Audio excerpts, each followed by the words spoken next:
country. The City of Swan acknowledges the traditional custodians of the region, the Whadjuk people of the Noongar Nation, and their continuing connection to land, waters, community. We pay our respects to elders past, present, and their descendants. The disclaimer. The terms and conditions of entry to this meeting are posted on the door. As you enter, please ensure that you've read them prior to attending the meeting. There will be part of tonight a section where we will have some members of the Sikh community and a quick photo op is being conducted. If you're not happy with having your photo taken with our Sikh community, please let them know. You can either move to the side, but we've been almost guaranteed that it'll only be those persons that are presenting will have the photo taken. Attendance and apologies. The Councillor Lucas is away unwell.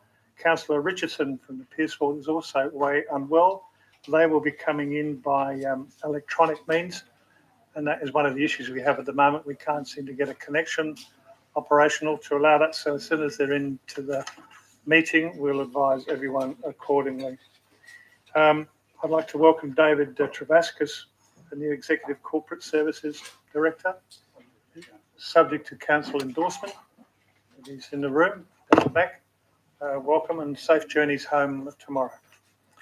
I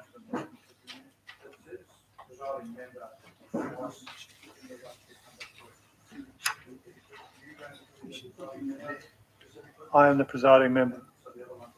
Yes, I am the presiding member. Even more so with the absence of the Mayor at the moment, Councillor. Thank you. So there is a leave of absence, nil, until we get to that part. Apologies are nil. Members of the public, everyone, big full public gallery, thank you. So declarations of financial and proximity interest and interest affecting impartiality, number 4. There are a number. Councillor Johnson has declared an indirect financial interest. Councillor Bowman. Sorry. Yeah, I'd like to. You want to make a minor adjustment? Read mine out and make a minor adjustment. Thank you, Mr. Presiding Member. I'll just read it out and I'll let you know where I'm changing it. Councillor Johnson declared a section 5.61 indirect financial interest in the matter C3.1 divestment of city-owned land, etc., etc., for the reason that my teenage daughter has casual employment for 2 or 3 days a week. That's the change. As a checkout salesperson at the proposed purchaser of the above land, my daughter lives at my home. Given my daughter's modest earnings from her employment and her lack of involvement in the land transaction, and it being very unlikely to affect her earnings, it is not reasonable to expect that my involvement in this decision will result in a gain, loss, benefit, or detriment to either me or my daughter. Thank you. May I ask, Mr. Presiding Member, through you to the CEO, what do I need to do? Is that amendment verbally made in the meeting sufficient? Do we just change the minutes? Do I need to fill in another form? Mr. CEO? Thank you, that's sufficient. Thank you. Okay. Councillor Bowman declared a apprehension of bias of 4.1 and also declared an indirect financial interest in 4.1. Mr. Vanderlyn declared an impartiality interest as he plays golf on the social basis at Devine. And our CEO, Mr. Kane, has declared impartial interest in the 4.1 RAR as his son works for the firm that submitted the development application. Any further declarations? No. And at the moment, I can't speak to those online because we're not connected online to those people. Public question time. Questions and answers recorded in the minutes of the meeting may be summarised in accordance with the Local Government Administration Reg 1996. Questions and answers marked with an asterisk have been amended either for the purpose of summarising, e.g. removing preamble, statements, etc., or editing. All questions will be published in the minutes of this meeting. 5.1. Answers to questions which were taken on notice were nil. 5.2. Questions in relating to reports containing agenda. 5.2.1. Questions of which... Excuse me, I've got questions. We haven't got to you yet, Mrs. Maripati.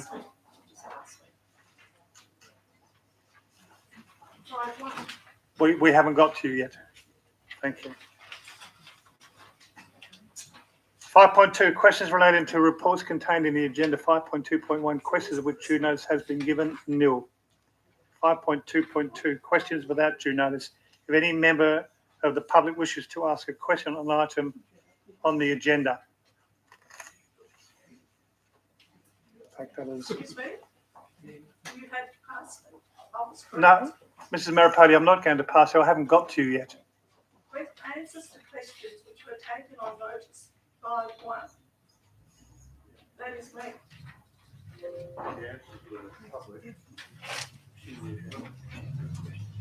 Oh, sorry. Maybe you can No, have two sorry. sets. Hang on, Mrs. Maripodi, just hang one moment, please. The answers that you raised previously have been answered in the agenda. And I've got a right to reply. I'm sorry, no, you don't. When did that rule come in? I have a right to reply. Would you like to come up to the lectern, please, and we won't have to worry about yelling at each other. Thank you. The normal procedure has been that I am asked if I am happy with the answers that you have given me, and I have a right to reply to those answers. Now, Mrs.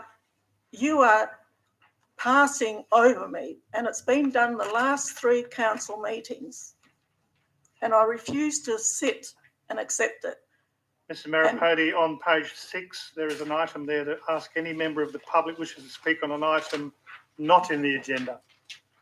There's an opportunity for you to ask those questions. So I have to re-ask them again, and you'll take them on notice again? The answers have already been given, but if you want to question the answers, that is the time you can do it.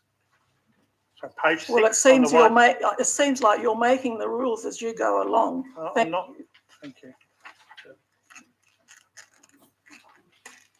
5.3, other questions. 5.3.1, questions of which due notice has been given. Were questions from Anne Winchester, the Secretary of the Upper Swan District Ratepayers and Residents Association. There are also questions from Karen Mowat. Those have got the questions and answers in the white pages. I will now go to the point, Mrs. Maripodi, where ask if any members of the public wish to ask a question of an item not on the agenda.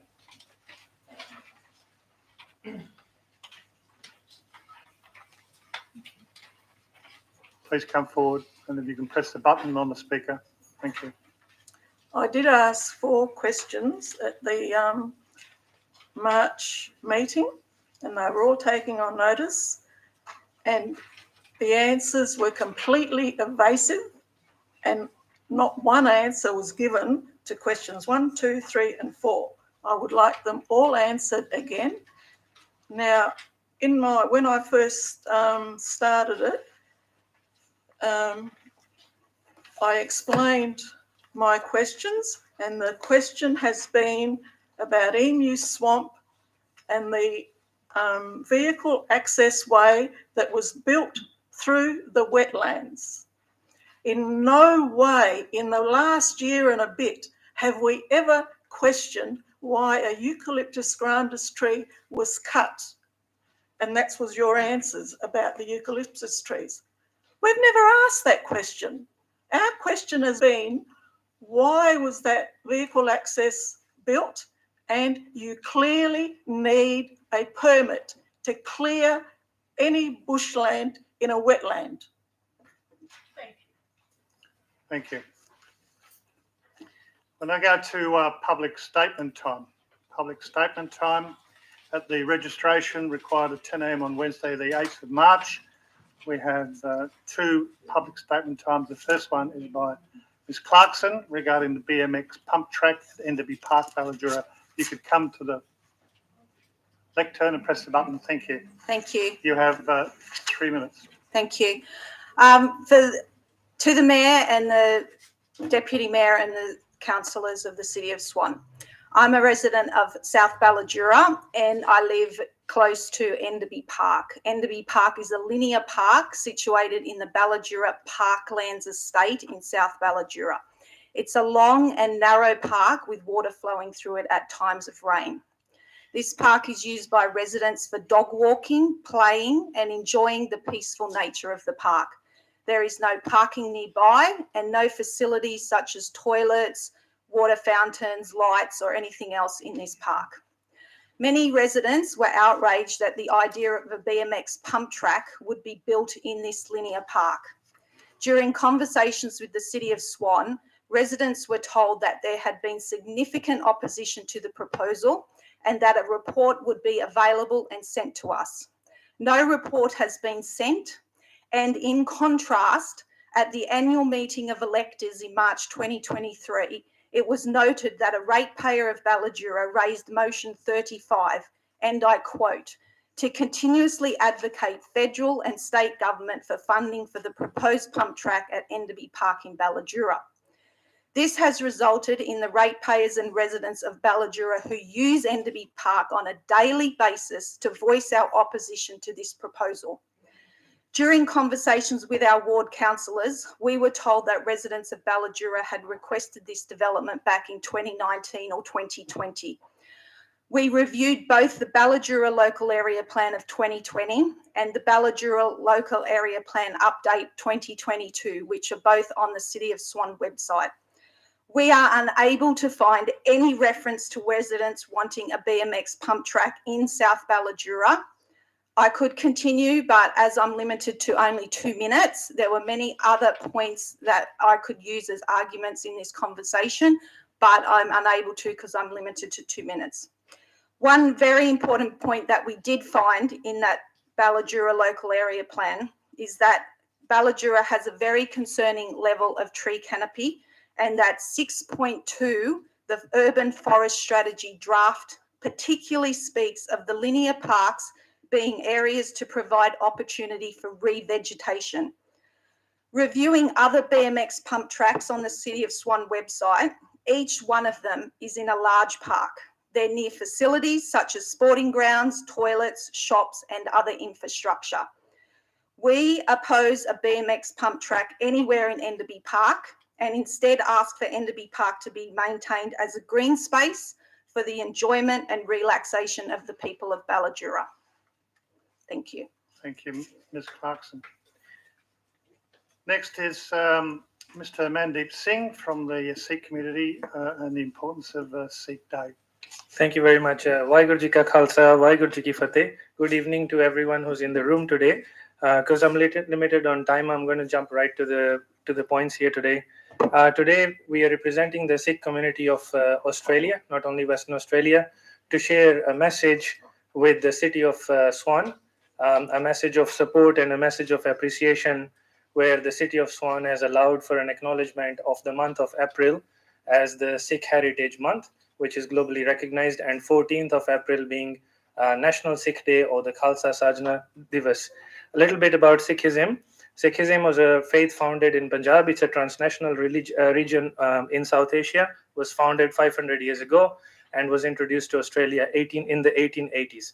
60% of the population of Sikhs at the moment is living in Indian occupied Punjab. The rest is living obviously overseas. Sikhism being the 5th largest religion, an independent religion, an ethnic religion with approximately 35 million adherents worldwide and around 500,000 in Australia. Sikhs in Australia came as cameliers and hawkers in the 19th century and then very quickly developed their contribution in World War I and World War II, where they fought along with our Australian diggers in Gallipoli. Sikhs after that have pursued in diverse professions and walks of life, have contributed to the social, cultural and economic vibrancy of Australia and are politicians today. Sikhs also in Australia have pioneered humanitarian programs such as bushfires, cyclones and COVID relief. You, as the City of Swan, become the 3rd Australian or the governmental organization to acknowledge this after Australian Bureau of Statistics and the announcement by Australian Defence Forces to exclusively launch a Sikh platoon that will be exclusive to WA as well. The 14th of April is known as the Khalsa Sajna Divas Day or the National Sikh Day. It's the most religiously significant day for us, hence I'm wearing the orange color to signify the month. And it's commemorating the beginning of a fellowship, a brotherhood that started in 1699 by Guru Gobind Singh, our 10th Guru. The Sikh faith believes in God as one, and it's the same God in everybody. We advocate for liberty and justice being our core values of our faith. During the month of April, a lot of Sikhs will remind their pledge to liberty, justice, equality, and our proclamation to the world that we stand for these values. At the end, I will say that we are presently celebrating Vaisakhi, or the month of April, here in Australia and worldwide. Sikhs, being a stateless ethnic minority, are currently fighting against gross human rights violations, arbitrary arrest and suspension of civil liberties in our homeland, Punjab. And we are thankful to the six MPs and all Australians who have stood with us during these hours of crisis. So I once again thank the City of Swan for acknowledging 14th of April as the National Sikh Day and acknowledging April as the Sikh Heritage Month. We will be praying during this time for world peace. As a stateless minority, we stand for people who are going through humanitarian crisis, civil unrest, and war-torn places like Ukraine. At the end, can I please invite everyone in this room on the 16th to a place of worship, our embassy, Sikh Gurdwara Perth in Bennett Springs, to celebrate Vaisakhi with us. And Indeed, I've let you go over quite a bit, so that's okay. can I just we wanted sum to up? say Waheguru Ji Ka Khalsa, Waheguru Ji Ki Fateh. Thank you for thank you for allowing us this today. Thank you very much indeed. Thank you. Next one is petitions. So, Ms. Clarkson, you've got a petition. Thank you. This is a petition of electors of the City of Swan to the Mayor and Councillors of the City of Swan. We, the undersigned, and I would like to acknowledge 10 of the people, if you would just mind standing up, 10 of the people of the 124 residents who use Enderby Park.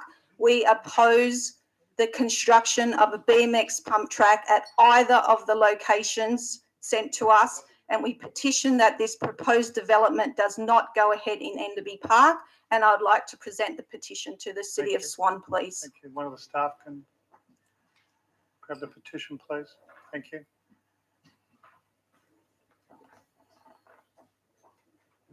Thank you. Thank you very much indeed, and thank you again for your help in the chamber to allow the other group. So if you wouldn't mind, if you could vacate, thank you, and we'll get the other group back in. Thank you very much indeed. Ask a quick question. Is there a formal response that comes back to the petition, or what should we expect? Mr. CEO. Thank you. Yes, there will be a formal response to your petition. Okay, and in what time frame? That I can't tell you. Okay, thank you. Thank you. All right, thank you. We'll just wait for the other people to come back into the room.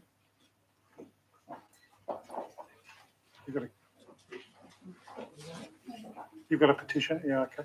Thank you so much. Let's wait for the other people to come back in the room, Councillor.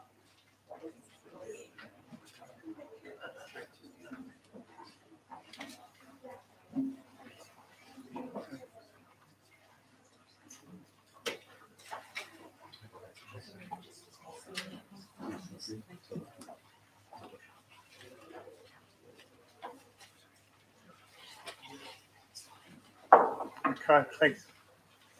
Thank you very much. The Mayor is now online, and I'd just like to ask the Mayor if there's any declarations of impartiality. Mr. Mayor?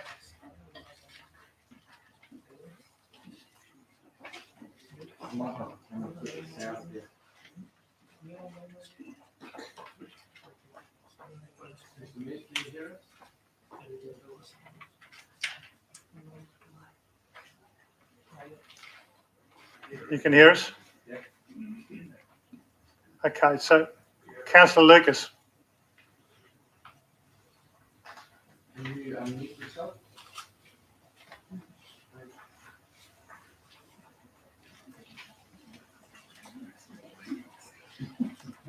You there, Councillor Lucas?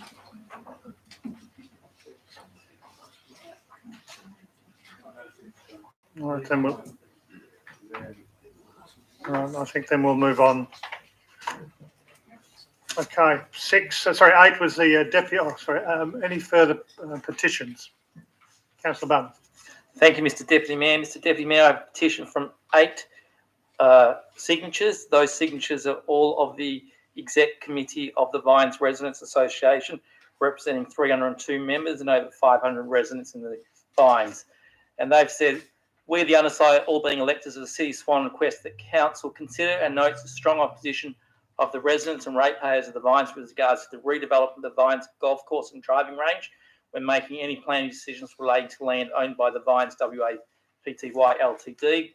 This includes opposition to the development proposal covered by DA 6-23, being the development application relating to a two-storey driving range and associated amenities, as well as future applications relating to additional housing on current green open space areas owned by the Vines WA Pty Ltd.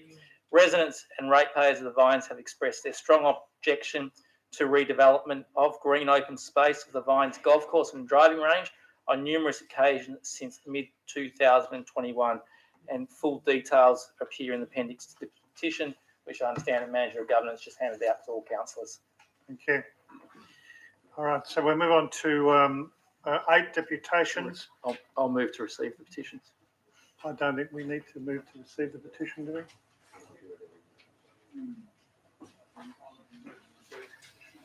Sorry? So we need to receive the other one before as well. So we need to receive to vote. All right, so you all move and seconded, Councillor Johnson. Anyone opposed? Have now been received, thank you. That is both of them. Okay, deputations for items on the agenda were heard at the agenda forum on the 1st of March. Announcements by the presiding member. I'd just like to remind everyone that on Thursday, the 40th of April, the Sikh community will celebrate the National Sikh Day, which marks the 324th birth anniversary of Khalsa, a fellowship of devout Sikhs. We are proud to recognise these celebrations and encourage our community to take the opportunity to learn more about this wonderful values and equality and nobility at the heart of the Sikh community. I would also like to acknowledge and welcome Miss Jessica Shaw, if she's at the meeting tonight. She indicated she was turning up. Okay. Thank you for that, Mel.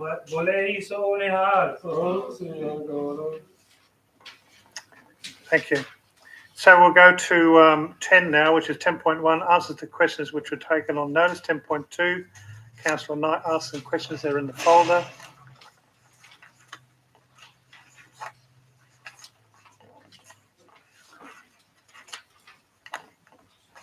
.3, questions of which due notice has not been given. Are there any questions? Councillor Bowman. Thank you, Mr. Deputy Mayor. And Mr. Deputy Mayor, I've got a printout for the minute taker to make life easier. Question 1, is anything being put in place or planned to be put in place for how roadworks by the City of Swan and other government agencies are coordinated, considering what Aveley and Ellenbrook residents have been experiencing and currently experiencing with simultaneous works in close proximity? Question 2, the F&G regs 3.50 require any road closure for greater than 4 weeks that local public notice is given. Is this being adhered to? The closure for 3 weeks, then opening for a weekend, then closure for another 3 weeks. Is this a way around the requirement? What occurs when the city is advised that the road will be closed for less than 4 weeks, but then it's closed for greater than 4 weeks? Question 3, are staff fully aware of what roads government agencies are closing? The full impact to the residents? Feedback somewhere.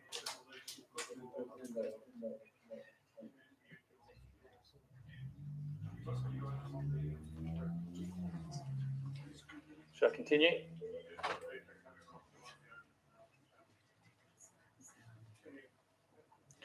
Are staff fully aware of what roads government agencies are closing, the full impact to residents, and for what period of time, especially given recent advice received from staff regarding Millhouse Road, where they indicate between the 1st and the 5th and the 19th of 5th, Millhouse Road will remain fully open.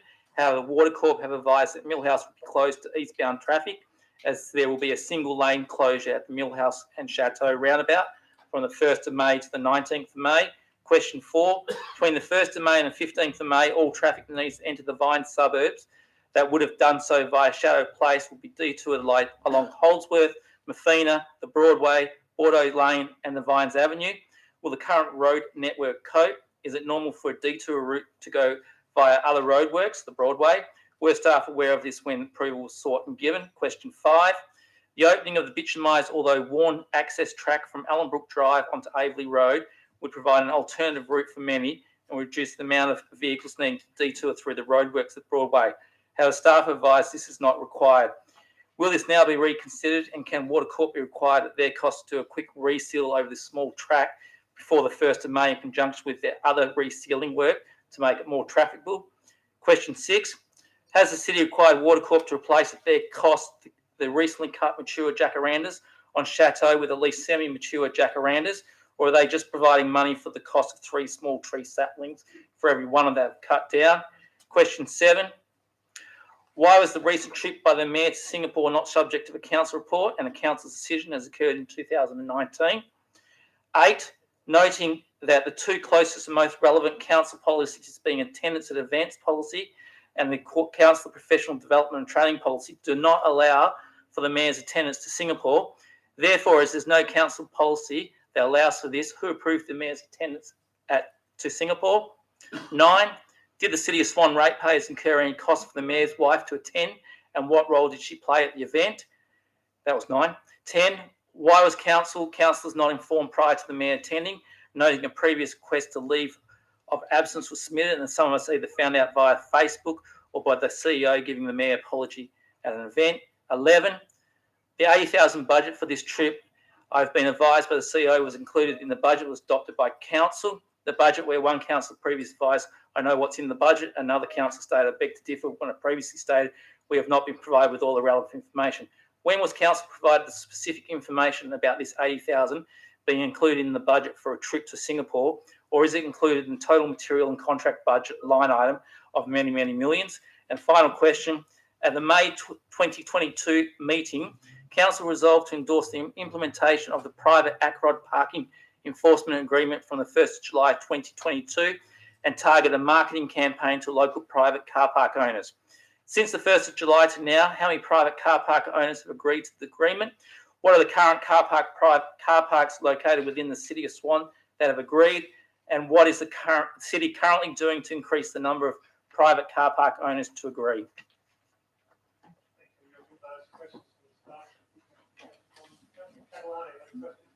Well, I've got a question about those questions. How are the answers going to be provided? CEO. Thank you. The answers will be provided in writing.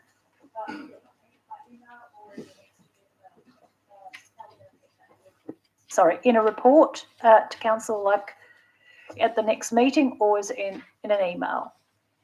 All of the, through the chair, all of the answers will be provided in writing and be an email sent with those answers in writing. And I'll just check with governance. I don't know if they need to be published back in the agenda, but there'll be a written response provided back. Okay. Yep. Yes, thank you. I just want to ask some questions about answers to Anne Winchester's questions regarding the rehabilitation of clay pits in Upper Swan. From this, it appears that there hasn't been any review being conducted of this remediation as was supposed to have happened. Is that what I'm reading? Am I reading correctly in these answers that have been given? Mr. Vanderlyn or Mr. Russell? Through Mr. Mayor, yes, that is correct. There hasn't been any annual review of the costing provided by the bank guarantee. Okay, but has there actually been any reviewing, on-site reviewing, not just reviewing of the costing? I mean, has there been any rehabilitation, and has the City of Swan been down there to have a look to see if there's been any rehabilitation undertaken?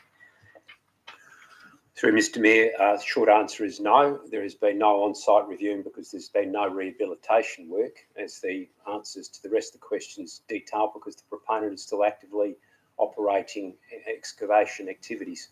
So as is set out in there is they haven't actually commenced any rehabilitation because they hadn't finished their extraction. But one of the answers says that there's a part of the site that actually they have finished their works in, and that rehabilitation could have been started there.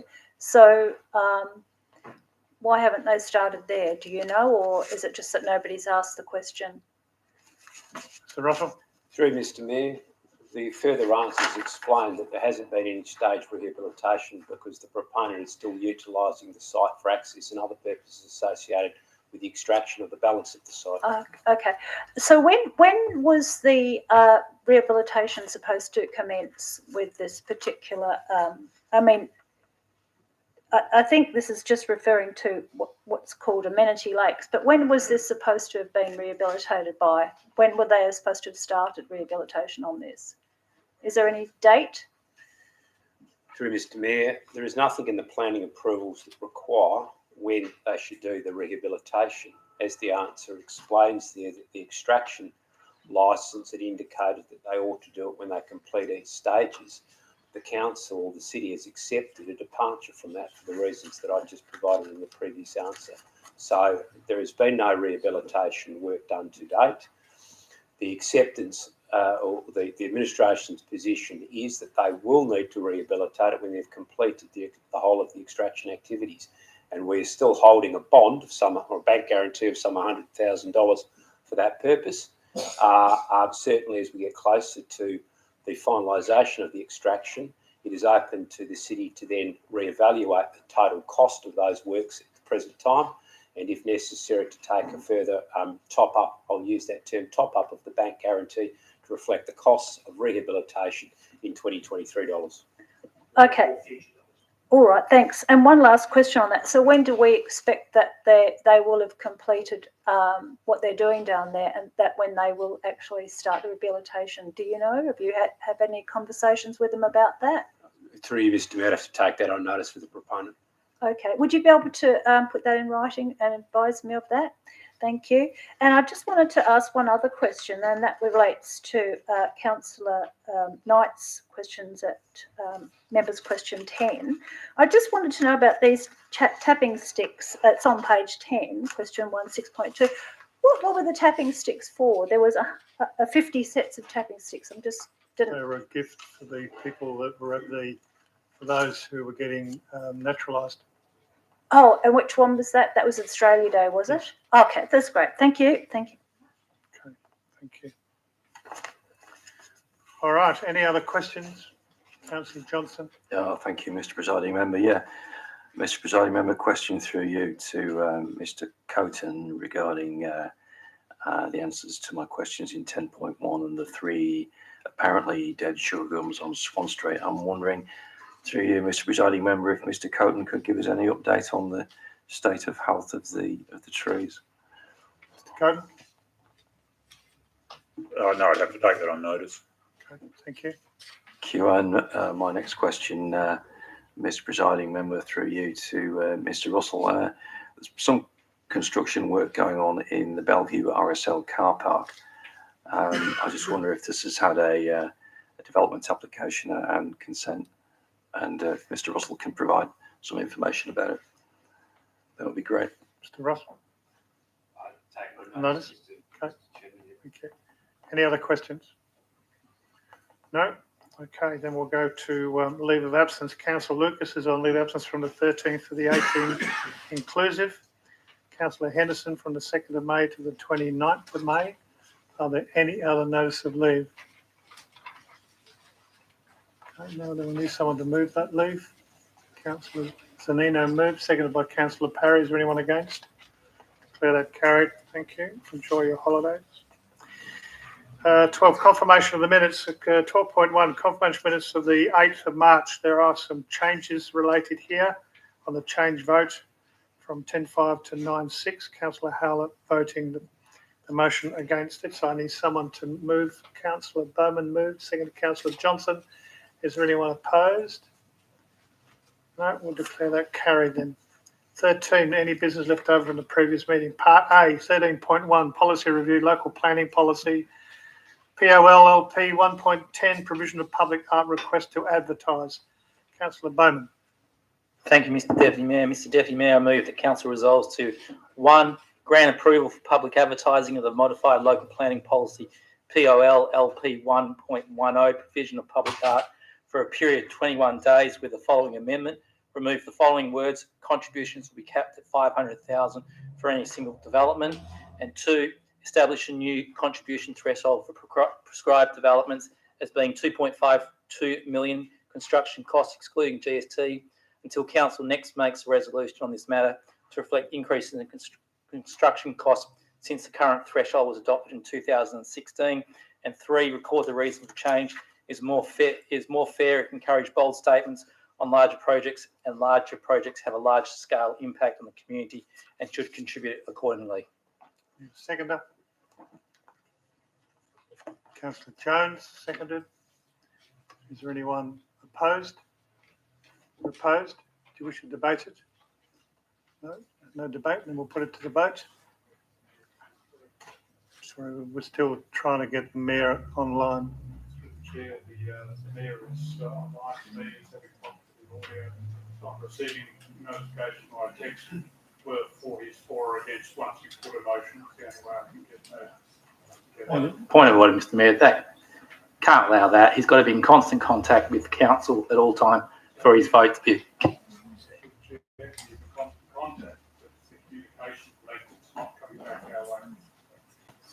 Mr. Mayor, Councillor will proceed at the moment, if you don't mind. We'll just proceed.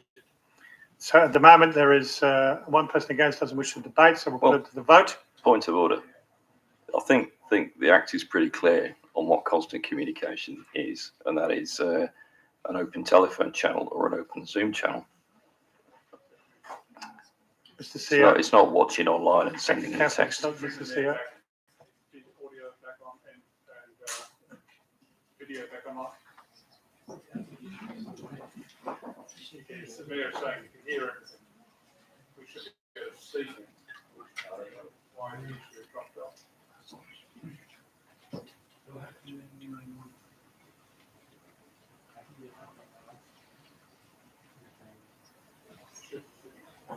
I think whilst we're waiting for this to happen, we can continue with this item.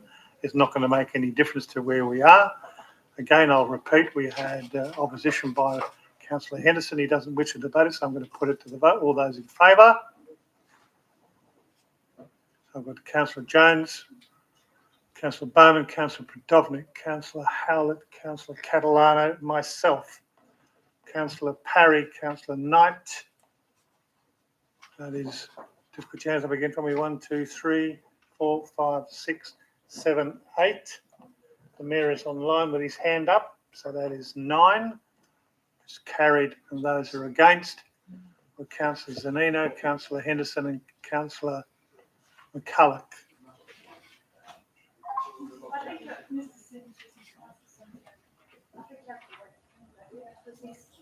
No, he's out of the chamber. He's not voting either way. But I think he has to vote. Only if he's in the chamber.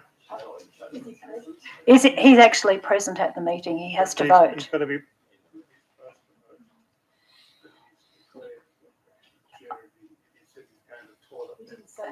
He didn't say that. The question really is he present or not? Then on the record, please. He's not present. He's not present here physically, but he needed to have excused himself when he left the chamber. Otherwise, he's deemed to be present in the building. That didn't occur. So point of order. Sorry if I'm interrupting, but Councillor Singh may not be aware of the protocol for leaving the meeting and the need to record his leaving. So I'm concerned that Councillor, I accept this your is going to be held comments. I against just need to know whether there was an indication. I didn't actually see him leave because I was doing the counting around the room, so I didn't actually see him leave. So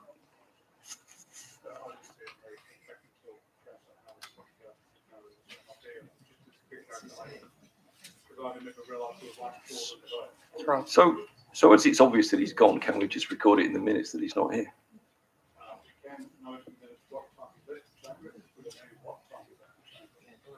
Can say he's definitely gone now before. Well, we can get it up on file anyway on video, so we know what time he left for the noting of the minutes. Well, councillors, I'm more than happy to chase down Mr. Singh and bring him back in the room and put the vote again. Well, that's Mr. Mr. Presiding Member, that's not the point. The point is just that there needs to be a record that he's left the chamber so that there's no action taken against him for not voting. So what we've done is, you said, we've noted it, as you said, at 6:38. All right, and I'll talk to Councillor Singh after the meeting. All right, so Councillor Singh has returned to the chamber at 6:42. Now, the point of order, Mr. Mayor, the Mayor is not in constant communication with us, so have we recorded his vote or not? The Mayor is online. He can hear us, he just can't communicate. He put his hand up to support. So he's there in darkness. He put his, sorry, How do so we- hang on. You're making this more difficult. So your point of order is no point of order. You have a question. No, the point of order is a breach of the regulations because No, he's not in constant Councillor- communication. Councillor Lucas is online. He can't communicate back. He can action a sign. He can do this, no, this, yes, this, yes. So Councillor Catalano, Sorry, I just wondered how we knew that he had voted. he put his hand up on the screen. We could see it here. I could see it. Oh, So it's I didn't see that. Sorry, it's dark to you up there on the screen, but guys, excuse me, on my screen I can see Councillor Lucas. Thank you. All right, moving on. Thank you. So that motion was carried.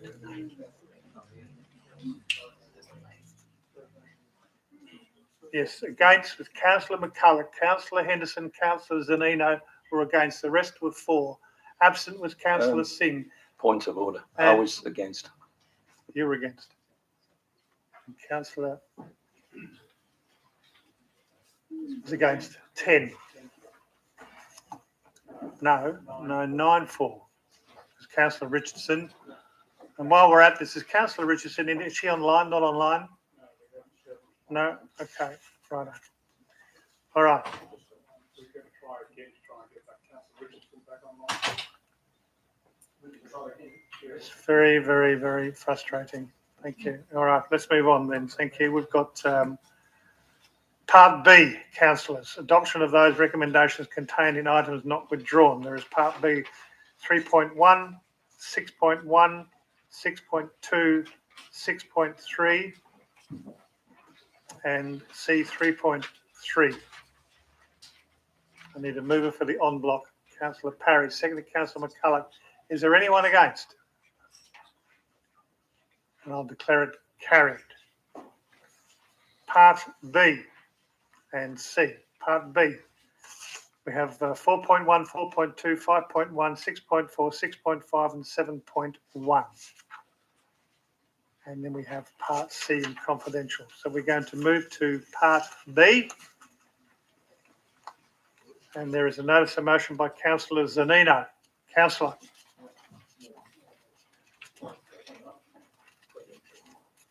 Thank you. There's a proposed motion by Councillor. We've got you. I've got you down. Thank you. Councillor Bowman left the chamber at 6:45. Councillor Zanino. Thank you, Mr Deputy Mayor. Councillors, I rise to move that the council resolve to 1, not endorse the officer's recommendation for the application for the Metropolitan Outer Joint Development Assessment Panel to approve the development application subject to conditions. 2, recommend to the Metropolitan Outer Joint Development Assessment Panel that the application be instead refused for the following reason. 1, the proposed development of a driving range and associated amenities on the subject lot, portion of lot 1003, is not consistent with the approved the Vines Outline Development Plan number 37/E and therefore contrary to the attained amenity of the Vines estate as provided by this plan.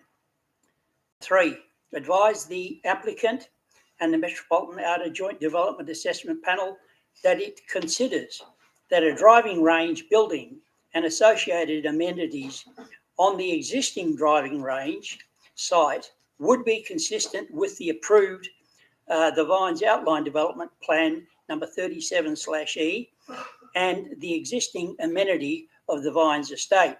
4, advise the applicant and the Metropolitan Outer Joint Development Assessment Panel that it considers that the significant future changes to land use be within context of amending the Vines Outline Development Plan number 37/E, thereby evaluating planning framework implications, including traffic, amenity, and environmental impacts.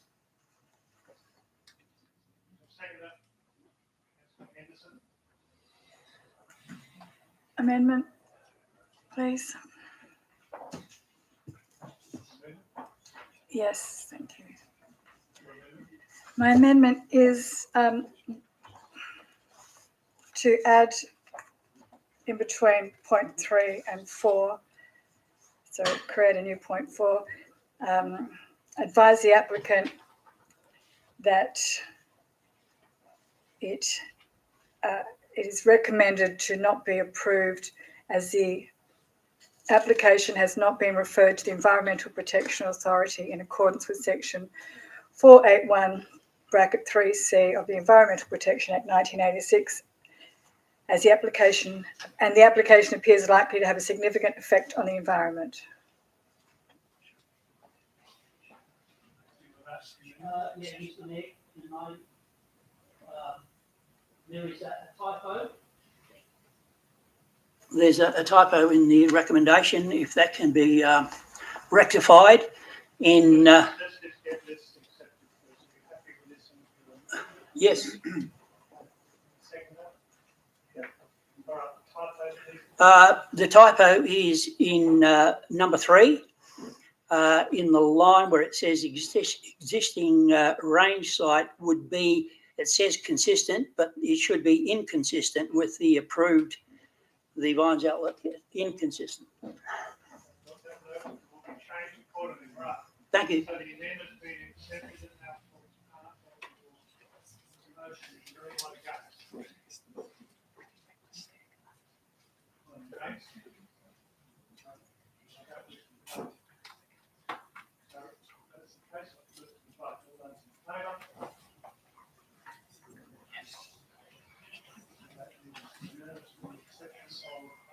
Myself and Councillor Parry, Mayor of the Line is supporting it. Yes.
Thank you.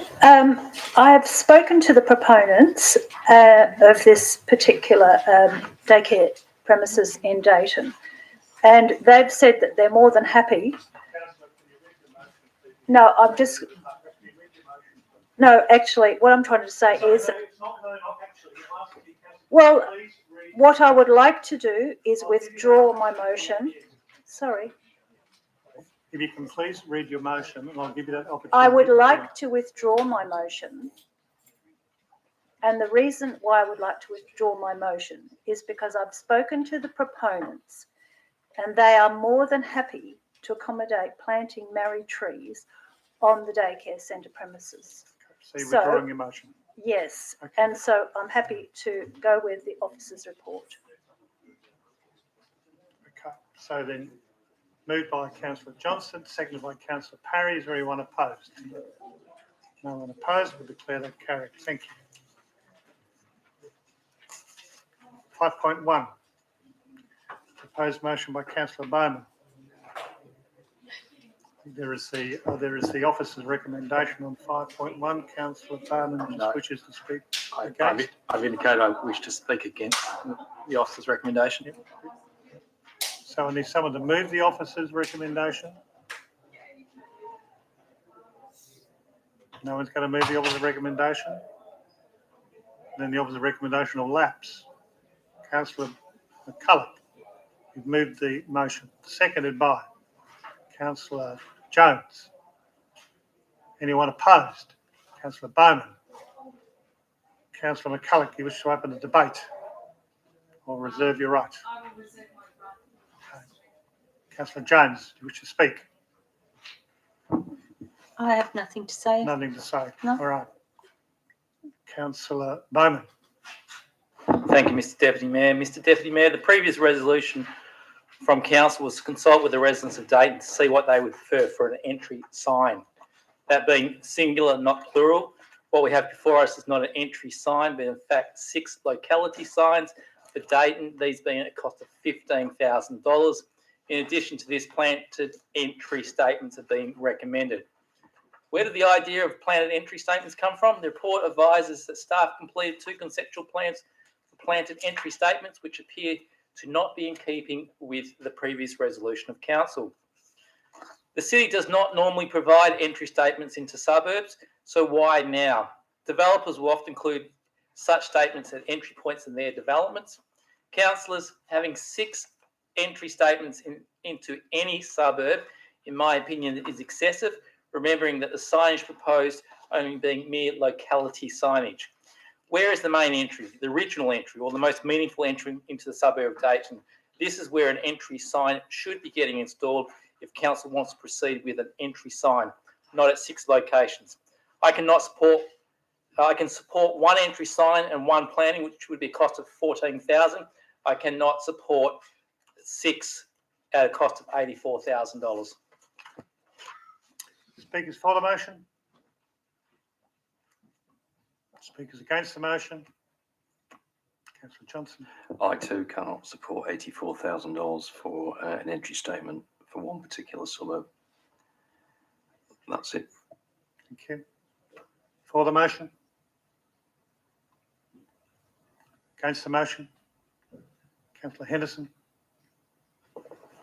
Councillors, I support a single entry statement, and in particular, it would be really nice if the statement actually had something to say about why Dayton is called Dayton.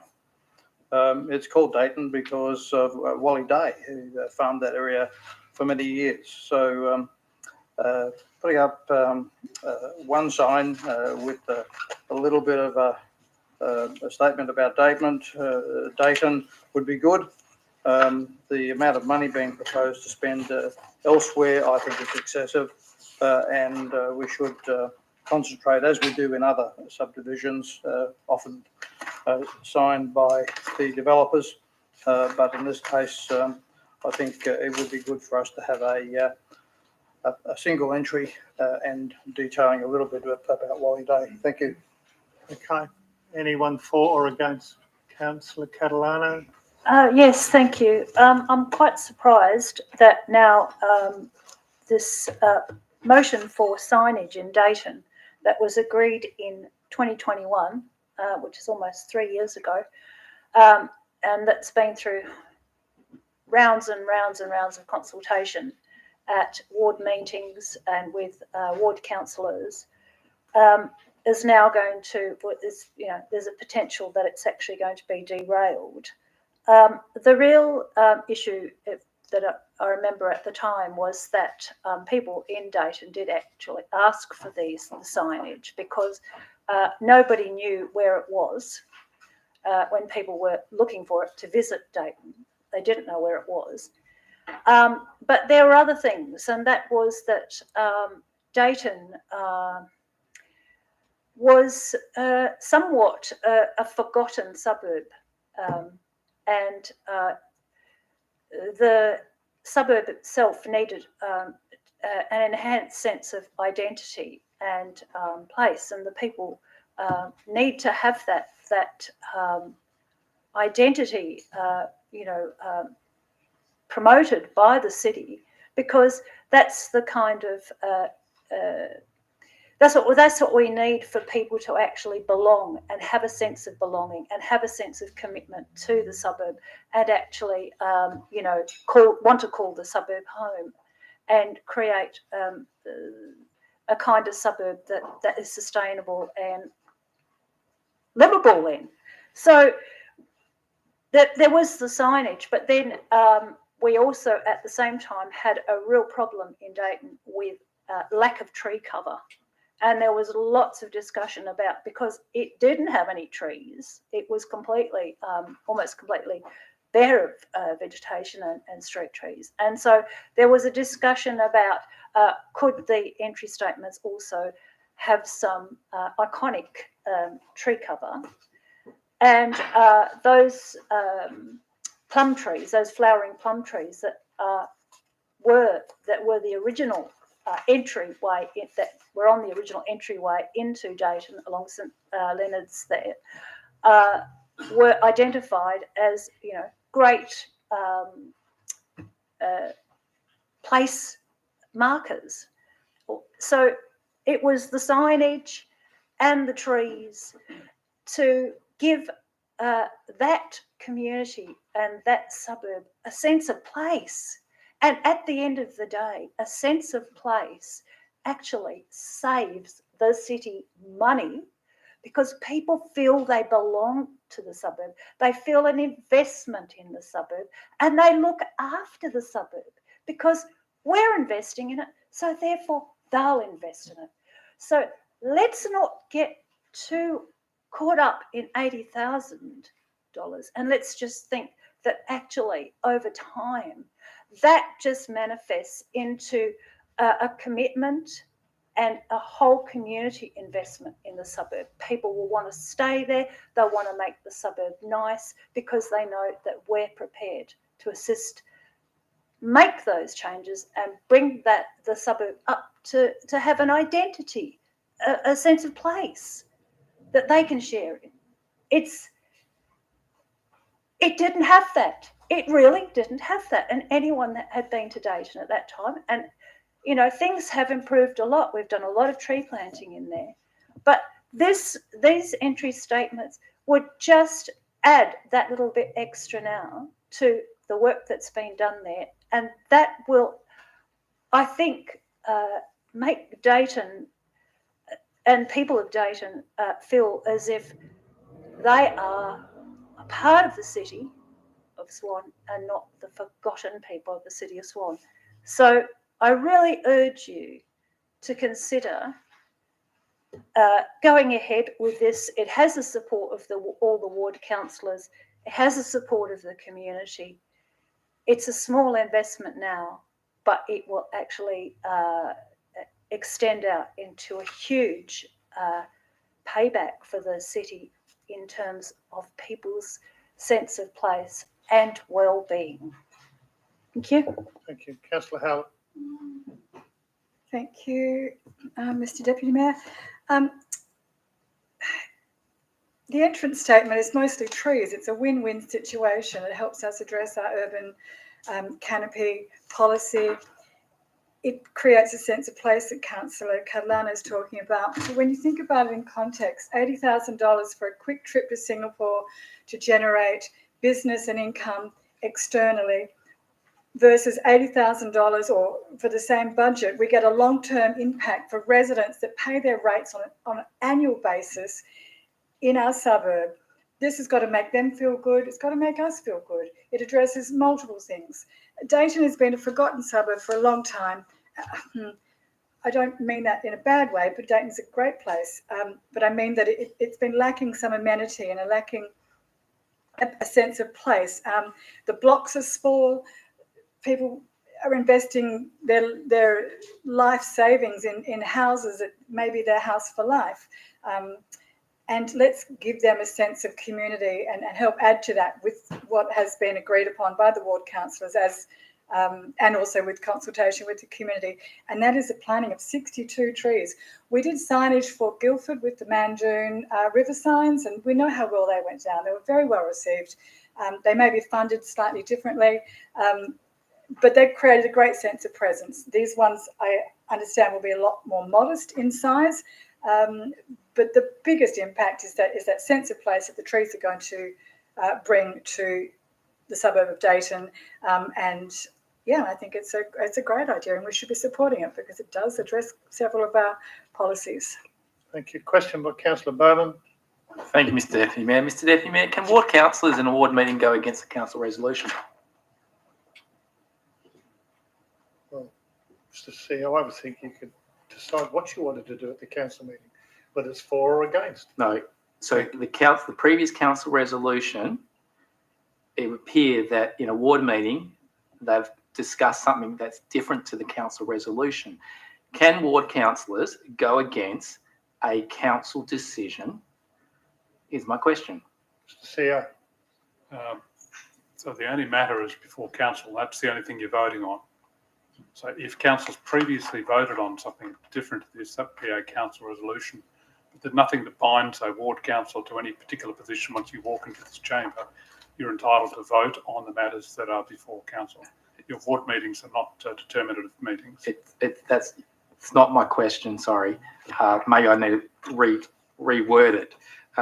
Mr Deputy Mayor, November 2021, council resolved to consult with residents to see what they prefer for an entry sign for the suburb of Dayton. That was my understanding was what was going to happen, entry sign for the suburb of Dayton. One entry sign wasn't entry signs.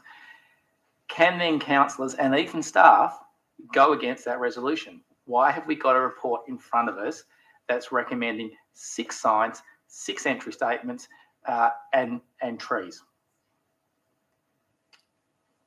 Right. Mr. Coden.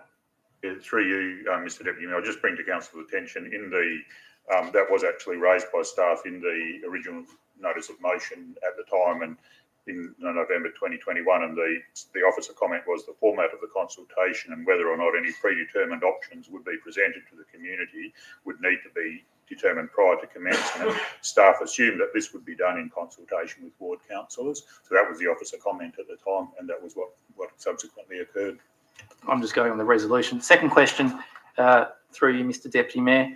My understanding is when we plant trees, 2 years watering is $600 per tree. Is that roughly correct? Oh, that's for a small tree. The cost of the watering is an ongoing cost for 2 years. Yes. Yeah. So therefore, are the costs for these 62 trees working out to approximately double that amount? These would be, I guess, larger, more expensive trees than the standard that the 600 is based on. So the $600 figure is based on. So my next question is, if we plant what we normally would plant, we'd be able to get twice as many trees to increase our urban cover for the same price. I think the consultation has been based on the ornamental pairs to match in with the existing streetscape. So the intention is to plant a tree, I guess, of a different style to what we normally do. Councillor Johnson, question. Yeah, question about the trees. Can the trees be provided out of the proposed tree budget for the next financial year? Mr. Coden? Yes, they could be. Yes, the next question, wouldn't it be better to have married trees than ornamental pairs? Mr. Coden? Sorry, I'm finding it very hard to hear you. Yeah, would it not be better to plant married trees than ornamental pairs, given that the married trees provide food for cockatoos, Carnaby's cockatoos and the like? Mr. Coden? Well, that was the subject of extended discussion at many ward meetings, and the outcome was to do consultation with the community, and the preferred species that came back was the ornamental pair. Okay. Is there anyone for the officer's recommendation? Anyone against the officer's recommendation? I'll repeat, anyone for, anyone against? No, then we'll close. Sorry. Sorry, you got a question, Councillor Lucas? For or against? I'd like to speak against the officer's recommendation. Okay, can you continue then? Thank you. This item came to council by a former councillor of the Earlstone ward.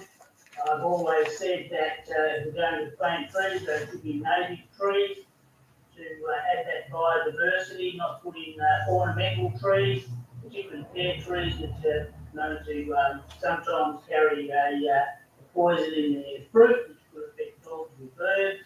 So I can't support the officer's recommendation. And I agree with Councillor Bowman that we spoke about one entry sign for Dayton. People who live in Dayton know where they live. I've got no objection to the tree component, but I think we can look at that at another time and plant more native trees in the area to add to the biodiversity of native animals living in those trees. They're more hardy, they don't need as much watering. So for all those reasons, I can't support the officer's recommendation, and I have voiced my objections at the board meetings over the last few years on this very item. Thank you. Thank you. So I'll repeat, is there anyone for the officer's recommendation? Anyone against the officer's recommendation? Then no, then we'll go to the mover of the motion to close the debate. Thank you, Mr Deputy Mayor. Councillors, this was decided at an ordinary council meeting on the 17th of November 21. We considered this motion relating to the construction of the entry signage. City staff undertook community consultation. Following that consultation, the third concept design was created.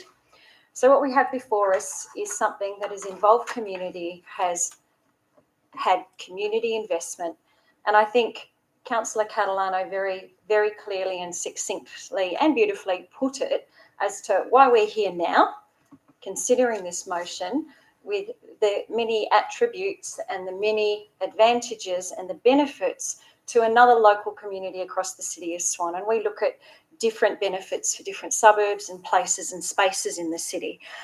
It's probably not a simple recipe for entry statements either. And we see that as we consider different things in different areas. We have those unique places and spaces and suburbs in the city of Swan. This is simple, it's effective. The issue of native trees has been brought up. We're looking at our tree canopy, we're looking at the Free Trees program, we're looking at so many aspects where we're seeing a lot of native trees that are being planted and more to be planted into the future.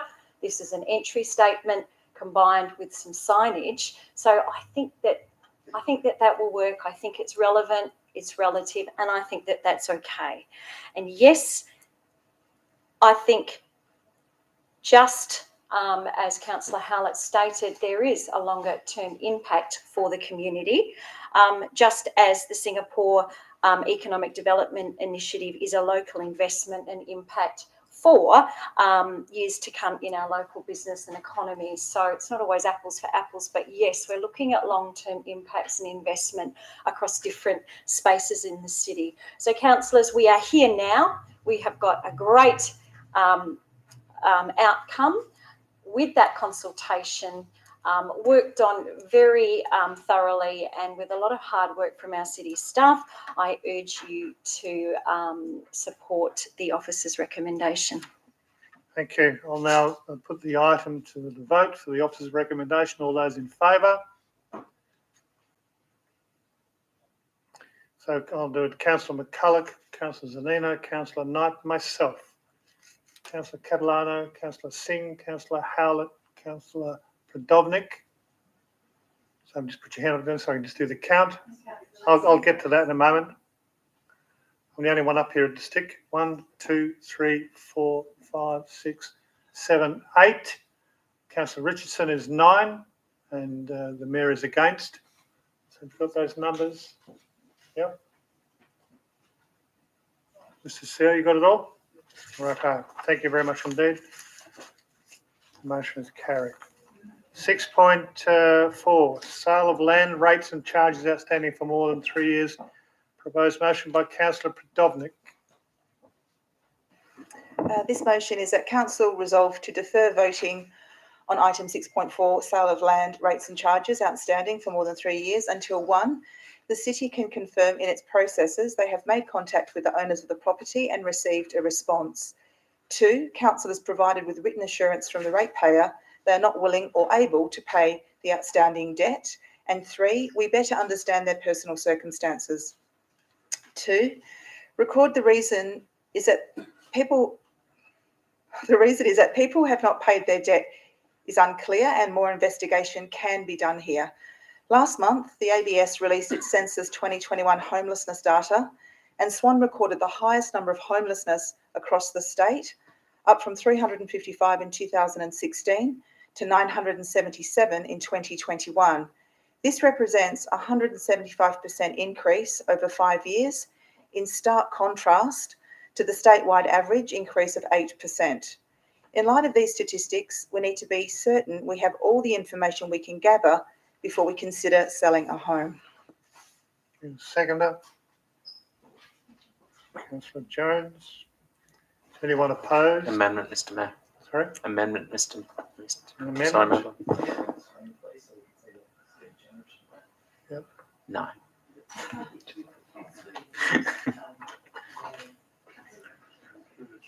Yep. If we put the motions on screens, we lose the visibility of our participants coming in from the outside. So in light of the earlier observation about needing to remain in visual contact at all stages with them, we have to accept that we can't put it on the screen at the same time. So we already have in the white folder exactly what the motion is. So any amendment. No, well, councillor, let him speak. It might be only a minor change. Councillor Parry. Thank you. So after the word until, I would say the June 23 ordinary council meeting and remove the 3 items because they are subjective and they require work from other people to achieve those goals. So for example, point 1 received a response. That may not happen. Point 2, same again. Point 3, we can understand their personal circumstances. That is subjective interpretation as well. So all I want to do is move it until the June 23 OCM. Thank you. Is that acceptable to Councillor Pridovnik? Unfortunately, it's not, because I think the onus and the perception really is that we can do better and do a bit more to find out some of these personal circumstances. So I think that's kind of important. I'm not opposed to June. Maybe. I wish to move the amendment, Mr. Mayor. Okay, so you wish to move the amendment and there's opposition from not having it in. Councillor Bowman, you're doing this to me? I'll second it if I can hear it because I can't see it on the screen, so it's one of So, it's very hard not being able to have. very hard not being able to Councillor have Parry, views. can you please repeat it slowly and loudly, please? Okay, so I'll read the whole thing. So defer voting on item 6.4 until the June 23 OCM ordinary council meeting, then remove all the 3 points below it. Can I just ask a question about the amendment? A bit more clarity. Ask the question. With this proposed amendment, is there an onus on staff to continue to contact ratepayers and get more information to councillors? Part of their investigation? Mr. CEO. Thank you. The onus doesn't come on back to advising individual councillors. It would have to come back as a report to council. Sorry, just so I'm understanding this. So there's an opportunity for this to come back to council in a report, and the investigations that staff have done will be included in that report and potentially in a confidential item, so we can have a look at some of these situations if they come to light, if it's relevant. Yes, Mr. Thank CEO. you. Through the chair, you're effectively deferring a vote on this until June. So in that time, the additional information is being requested would have to be sourced by staff and reported back as part of an updated report. All right. Can we now then go back then and say that that's acceptable to the mover and the seconder? It is. So then that becomes part of the deferral motion. Is there anyone opposed? No? on the screen. I don't know if we're going to take it, getting it right or what. Well, I understand, councillor, that the motion, On the basis that is my wording.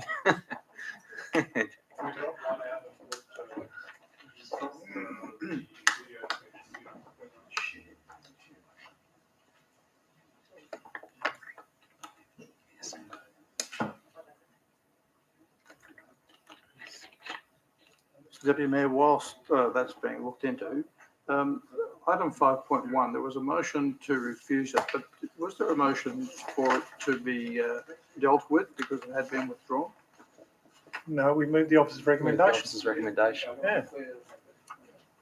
It was only a notice of motion by councillor Bowman because he wanted to talk against it. Yes, no, we didn't vote on councillor Bowman whether he could or could not. We voted on the officer's recommendation.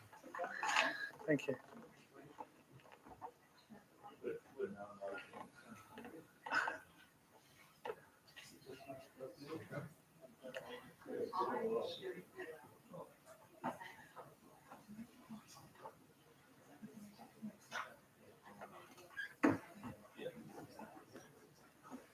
One moment, councillors, while we.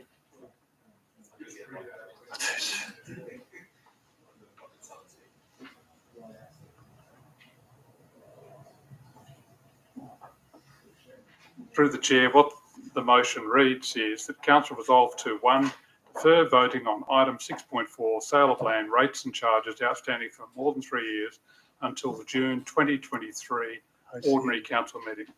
And the points below that, 1, 2 and 3 were removed from the recommendation 2, as is in your current recommendation. So the reason remains, is that correct? The reasons don't change. All right, so we had no one objecting, so I'll put it to the vote. All those in favour? Yes, I just want to make sure. All right.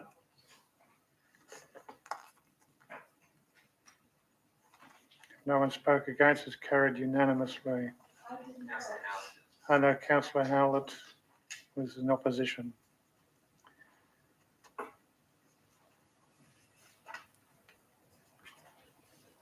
All right. 6.5, thank you. 6.5, review the estimates of development contribution plan. It is required the absolute majority, moved by councillor Bowman, I assume, seconded by councillor McCulloch. Is there anyone opposed? That carried. Thank you very much indeed. 7.1, making of parking local laws.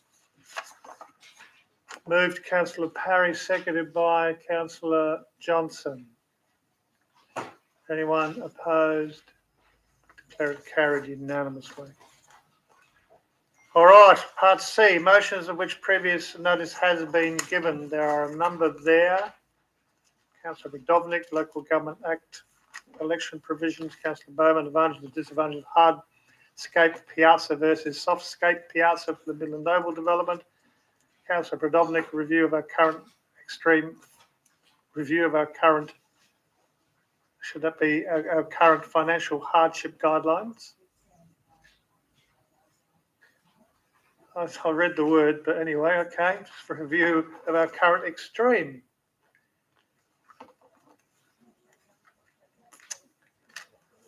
Yeah, financial hardship guidelines. Okay, that's coming up. Councillor, almost forgot who you were, Mr. Zanino, Councillor Zanino. You've been so quiet. Thank you, Mr. Deputy Mayor. Just going back to 4.1, that wording was right, so it's not inconsistent, it is consistent. Mr. Russell got it wrong, so.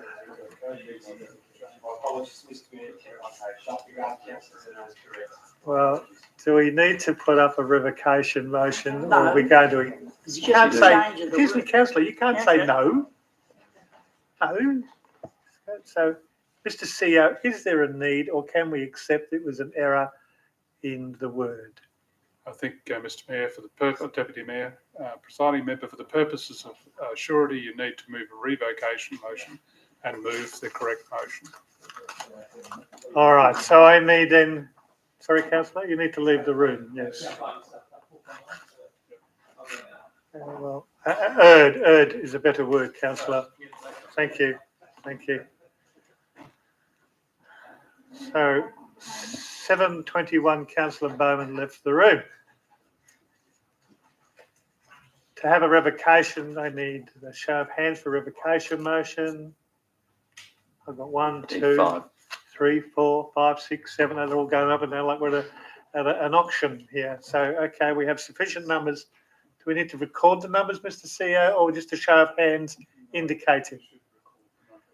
Okay, so let's have those have Councillor Jones, Councillor Johnson, Councillor Prodobnik, Councillor Singh, Councillor McCulloch, Councillor Henderson, Councillor Zanino, Councillor Knight, Councillor Parry, and myself and Councillor Richardson. Councillor Lucas are all in favour of the revocation motion. So now we have the revocation motion up.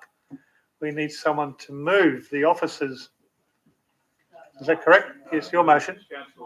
Well, your motion, which is, yes, we need now someone to move your motion. Point of order. Yeah. We actually do need, first you go through the process of identifying 5 councillors who wish to revoke, then Well, you need I've to got move more a than 5, revocation. councillor. Yeah, but then you need to move a revocation motion, and then you move the replacement motion. So Well, I thought I'd got to the You haven't done revocation that. motion part, so I've omitted there, and my apologies. So I think we had 8 or 9 put their hand up, right, for the revocation motion. So the revocation motion is in play. No, what you did was establish that you've got the Numbers. for a revocation motion, so therefore you can proceed to the revocation motion. So your next step is to move to revoke the item 4.1 passed earlier in the meeting. Okay. Then we vote again. All right, so That's correct. who is going to do that? A member of the. Oh, Eight members, I've got 8. So Councillor Johnson, you're going to move the revocation motion, rescinding Councillor Zanino's 4.1 that was passed earlier tonight. Do I have a seconder for that? Councillor Jones. Do we wish to debate it? No, there's no one against that I know of. Then it's carried unanimously then. Now we're dealing with Councillor Zanino's motion. Councillor Zanino, so you can put your motion forward. Yes, I'm moving. So, Move my previous motion. well, I think we're dealing with that one word. So that one word then is, Yeah, is it to is. It retain would to be be consistent. Yes. In part 3. Okay, I need a Would be seconder then consistent. for Councillor Zanino. Councillor Henderson. Is there anyone against Amendment. an amendment? Yes, I just want to make sure my amendment makes it into, because we've gone back to the original motion, so now I need to make sure my Oh, amendment sorry, yes. gets So, placed in yes, there. it needs to, there was no opposition to the amendment put forward No, by there Councillor wasn't. Hallett before, and that forms part of the recommendation, yeah? Thank you, and I'll give that amendment to the minute clerk, so Oh, she she has. probably has that before, councillor. All right, so I go back to, is there anyone opposed? No, let's ask a question. I just want to clarify point 3 then, because we had some confusion the last time we went around. So I just to get it on the record, point 3 then is that is it that the council agrees that the new buildings for the driving range can be put where the current existing driving range is located? Is that what we're trying to say there? Yes. Yes, Because thank you. it's I just consistent wanted with to, the ODP. yes, that's right. I just wanted to get that So on the We've record. got a yes. Thank I'm you gonna for that. lose track of where I'm at the moment. So there was no one opposed, and we'll declare that carried, councillor Zanino. All right? Sorry, councillor Johnson's leaving the chamber at 7:26. Don't care. He's left the chamber at 7:26. I'm not going to get called out for it. He's now returned into the chamber with councillor Bowman at 6:26 and a bit.